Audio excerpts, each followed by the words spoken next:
madali lang yung number 1, di ba? We find the identical. So para ka lang merong letter H. Okay, so we find the figures na mukhang letter H, and then we compare the size. So for the size, it's obvious that the answer is letter A. Okay, next for number 2. Okay, so for number 2, yung given ay walang parallel. Kasi kung mapapansin mo, ito ay pabuka siya. Means lahat ng mga rectangles na nasa loob nitong long, yung mga nabuong quadrilateral sa loob nitong mga long rectangles that uses its parallel line ay hindi na natin pwedeng i-consider as a possible answer. No? Okay. Pwede namang nasa loob as long as it is not using its parallel lines. Okay, so that means nasa labas siya.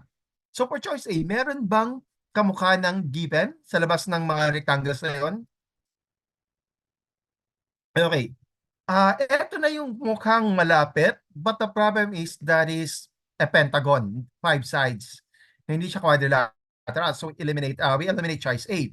For choice B, ito na yung identical with the given, pero anong problem nito? This is mirrored of the given. So bawal, no? Meron pa bang ibang possible for B? Wala na. So eliminate this one. For choice C, we eliminate, hindi rin pwede itong mga rectangles na to, no? Okay. So asan yung possible answer pa for choice C? How about for choice D? Meron bang possible? How about this one? Pwede ba yon yung nasa upper left ni D?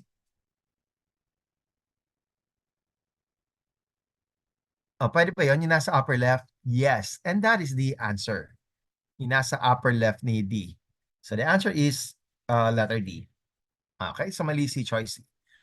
Sige, take a screenshot if you want. Next, number 3. For number 3, pwede rin naman kasi tayo mag-trial error, no?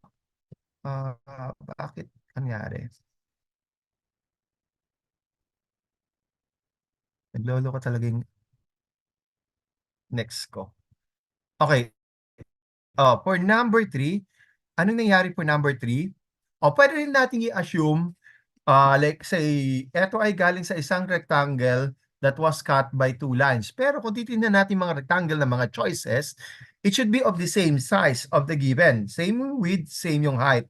Now, in terms of width, for choice A, this is wider. So, hindi to pwede, no? And for choice B, eto ay maninipis na rectangle. So, hindi sila pwede, no? For choice C, eto rin ay thinner. Eto rin ay thinner. This one is also thinner, so hindi pwede. Eto ay wider. This one is thinner.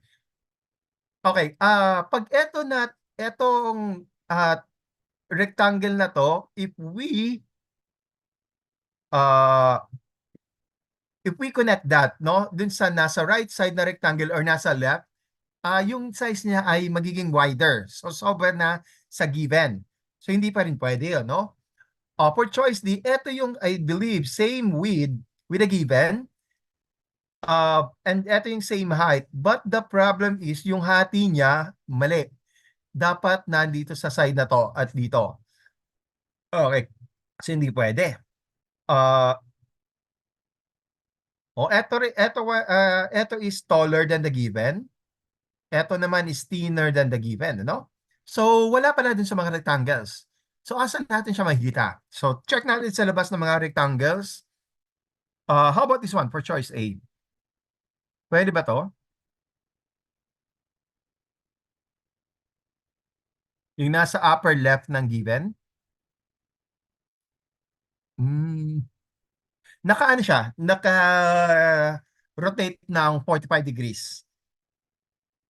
Di ba? Yung given ay, if you rotate this 45 degrees, di ba pwede ang different rotational orientation?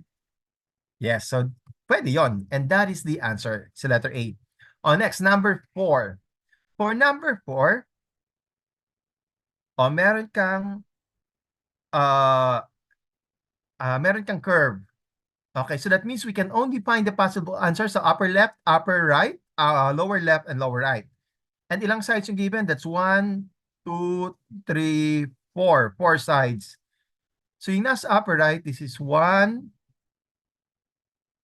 Okay, ulit lang. So this is 1. Nangyari. So that's 1, 2. Ala,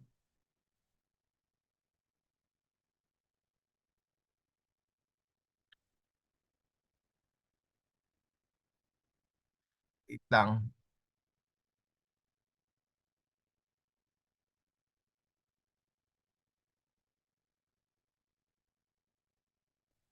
Nagloloko ang keyboard ko kasi.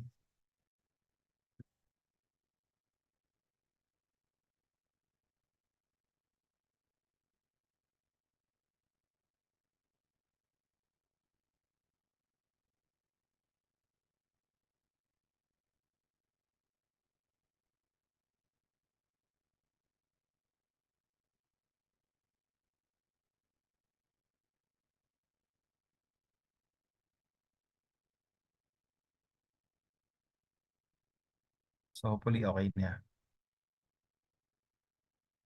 Alright, so hmm,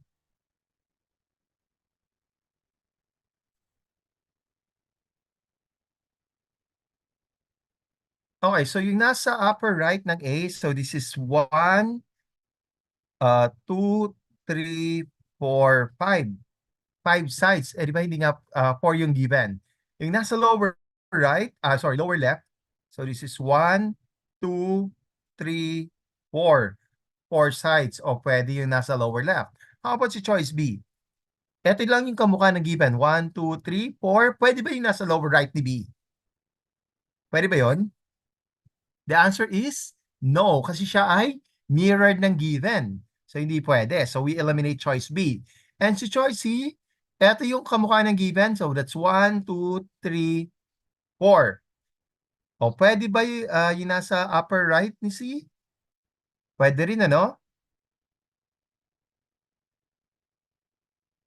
Okay. How about yung letter D? Ito lang din yung kamukha ng given. Pero sabi nga natin, that is mirrored of the given. So that is also wrong. So we eliminate choice D.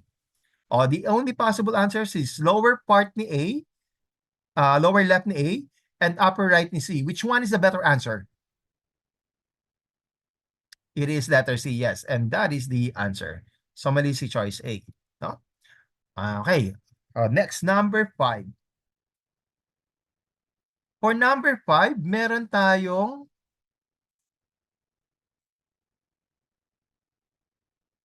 bakit?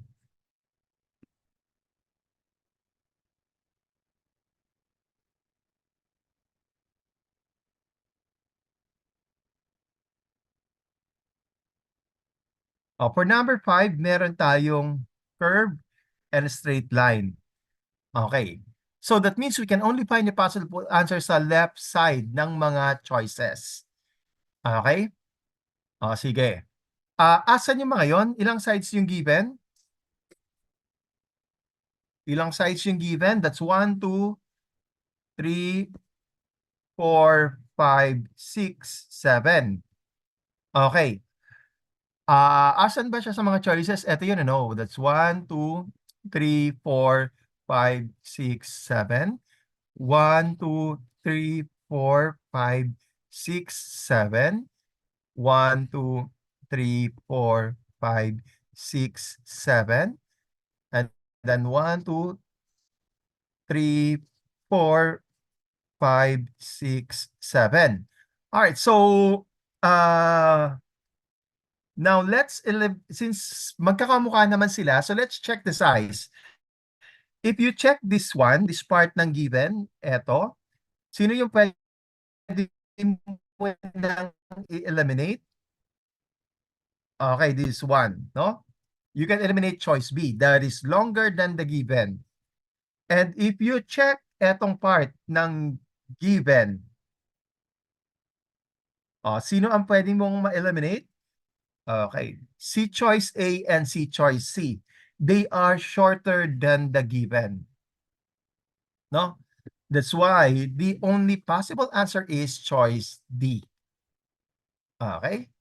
Next, number six. Okay, so for number six, yung mga choices natin, we have circles and rectangles and squares. So we can assume na ito ay galing sa isang rectangle that was cut by a circle. So asan yung identical niya sa choices? Eto yung for choice A. Eto rin kamukha din to, no? Eto na yung best ni choice B. And eto rin yung kay choice C. And this one is, ito na yung pinaka-best ito na yung best ni D. So if we are going to eliminate, so we can eliminate choice D, that is smaller. And for choice B, this is longer than the given, so we eliminate that. And for choice A, etong nasa middle part, this is wider than the given. So that leaves us with the upper right of A and upper left ni C. So which one is a better answer in terms of size? Kung titingnan natin yung curve, di ba longer yung kay choice C, yung curve niya? So we eliminate choice C. And the answer is letter A. No? The answer is letter A. Ito pala yung mali, yung nasa gitna, hindi yung letter. Alright, so the answer is letter A. Next, number 7. Number 7. Meron tayo ditong curve. Okay, that means we can only find the possible answers sa left or right of the choices. Now, if you check, no?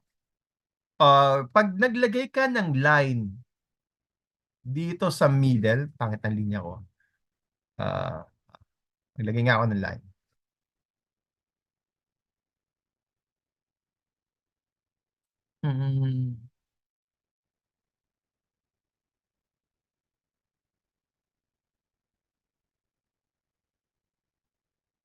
Gamit ka ng ano?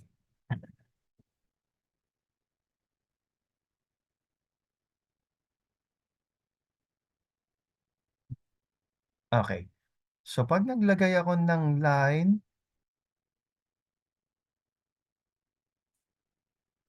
dito. Okay, kung mapapansin mo, etong line ng given, nilagay kong line, madadaan na niya yung three corners. And if you place that dito sa mga choices, oops. Okay, for choice A, wala, no? Sa left side. Wala. So how about sa right side? Hindi rin, ano? Okay, parang bitin siya. And for choice B, I think pwede siya. Pwede for choice B sa left side. How about sa right side ng B? Hindi pwede. How about yung choice C?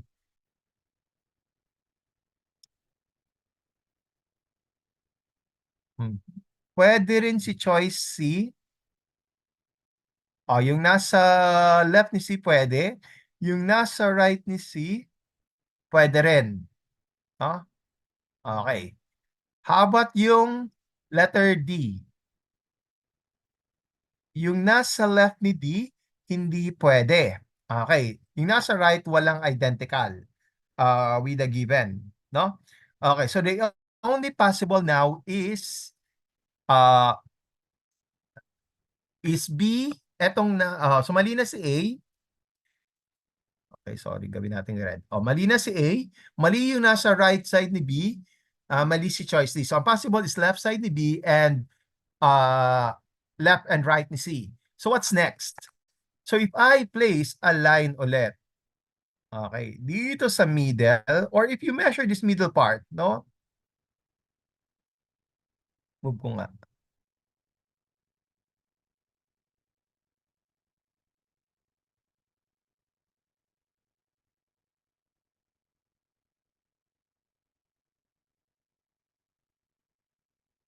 Okay, so yun yung length niya, no? Oops.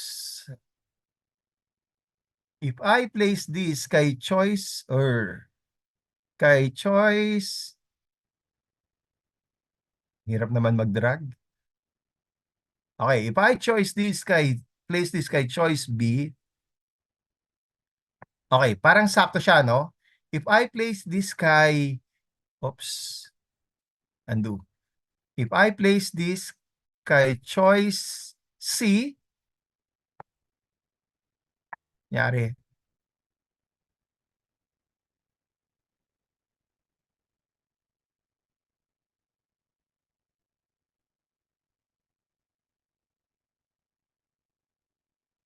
nawala. Ayun. If I place this kay, nakakainis, ang hirap i-drag. Parang nung nag-update yung Zoom, medyo, ito yung nagiging problem ko sa pagdadrag ng mga figures. Kay letter C, shorter si letter C, di ba? Shorter. Yung nasa left side. Yung nasa right side, shorter din. That's why, in terms of size, the only possible answer is letter B. O, tabingi pa nga yung linya ko eh. Pero, yun. In terms of size, the only possible answer is letter B. Okay. So, ano yun? The answer is letter B. So, mali yung left and right ni C. Okay? Next, number 8.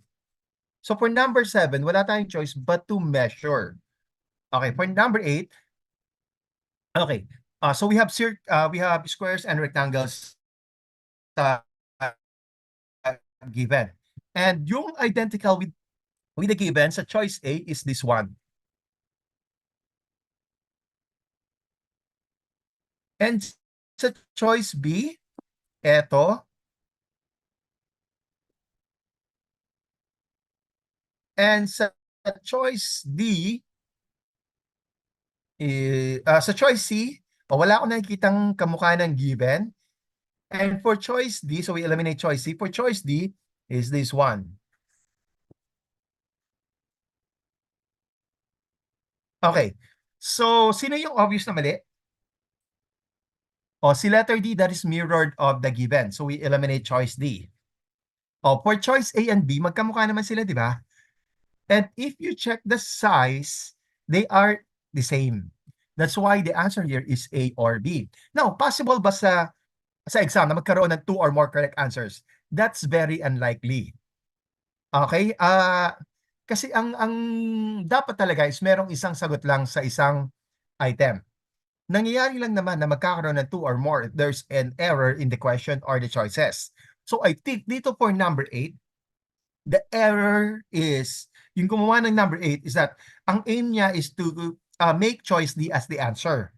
However, he forgot to flip the given figure. Kaya ang naging sagot is letter A or B. Parang dapat i-mirror niya yung given para maging sagot si letter D. Pero since nakalimutan niya, ang naging sagot is A or B. And pag nakakita kayo ng ganito sa exam, wala kayong choice but to answer only one question or one answer or one letter. Okay? So isa lang pipiliin natin. It's either A or B. So hopefully luck is on your side. Okay, next, number 9. So for number 9, yung mga choices we have equilateral triangles. That means yung bawat corner niya ay merong 60-degree angle. Yung bawat corner. Sa given, meron ka bang 60-degree angle? Etong side na to looks like a 60-degree angle. So, ibig sabihin, we can assume na etong corner na to ay nasa corner ng mga choices. Alright? Ilang sides meron yung given? So this is 1, 2, 3, 4, 5, 6. 6 sides. For choice A, meron bang identical na 6 sides? So this is 1, 2, 3, 4, 5, 6. Okay, pwede. How about si choice B? Oh, for choice B, I don't see any figure that is identical with the given, so we eliminate choice B. How about for choice C? So this is 1, 2, 3. O dapat papunta dito sa gilid, ano? That's why mali. Okay. Meron pa bang identical? How about this one? So this is what, sorry.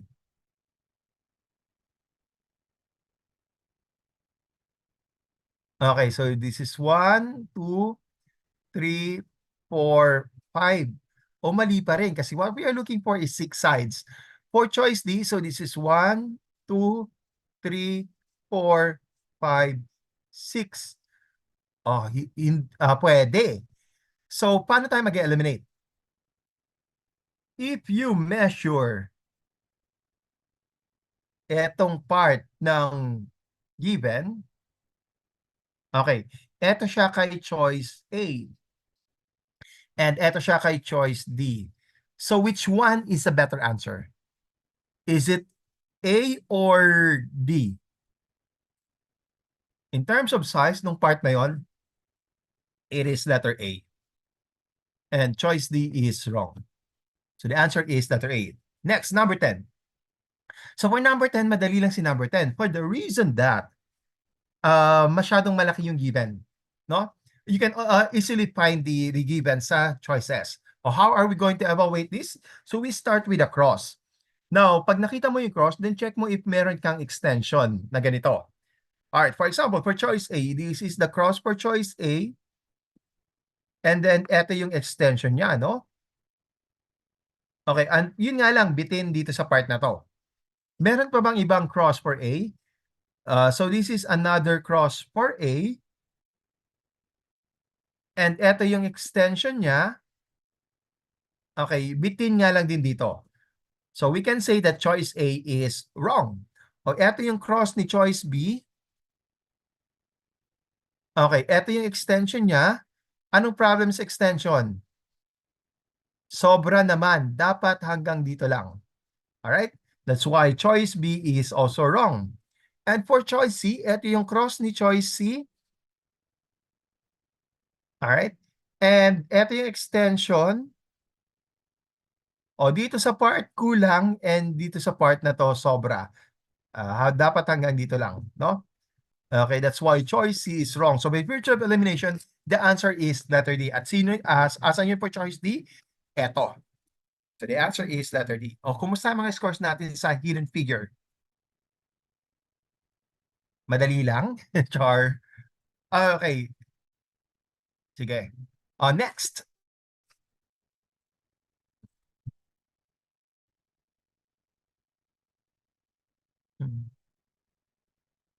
Okay, next is mirror image. O part of mirror images.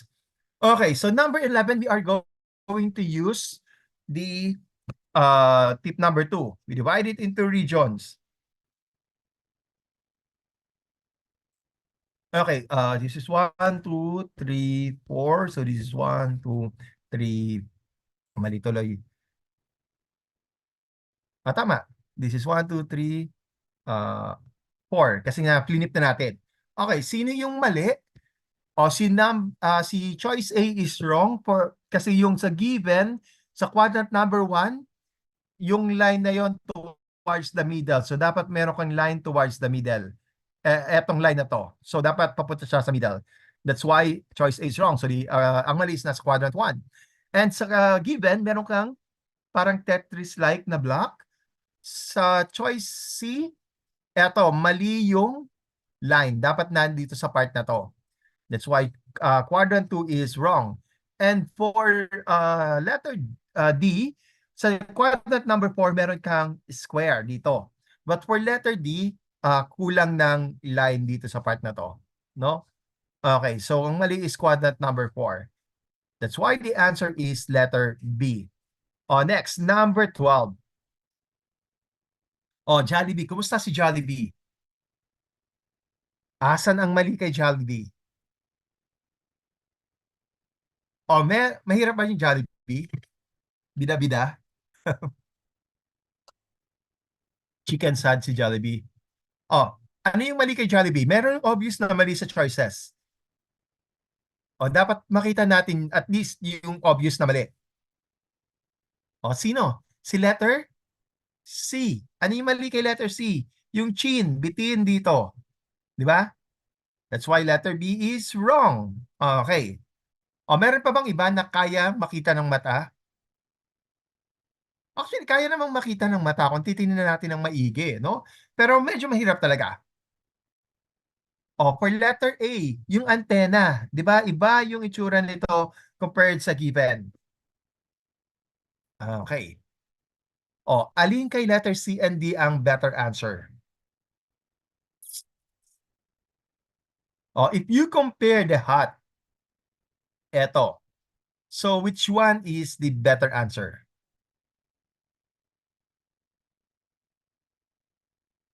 Hmm. The answer is letter C.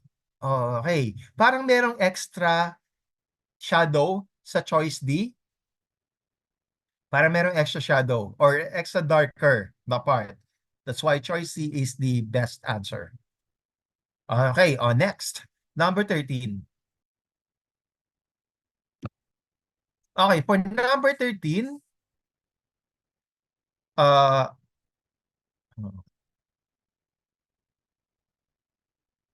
alright, so yung choice B ay mali kasi smaller your circle.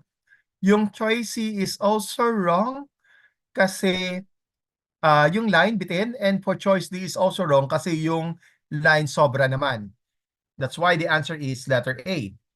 Next, for number 14, guys, pag merong malabo, pwede kayong magtanong at pwede nating ulitin. For number 14, yung retina, that is smaller. For choice B, yung uh, ano yun? Yung parang teardrop na tattoo that is smaller. And for choice is check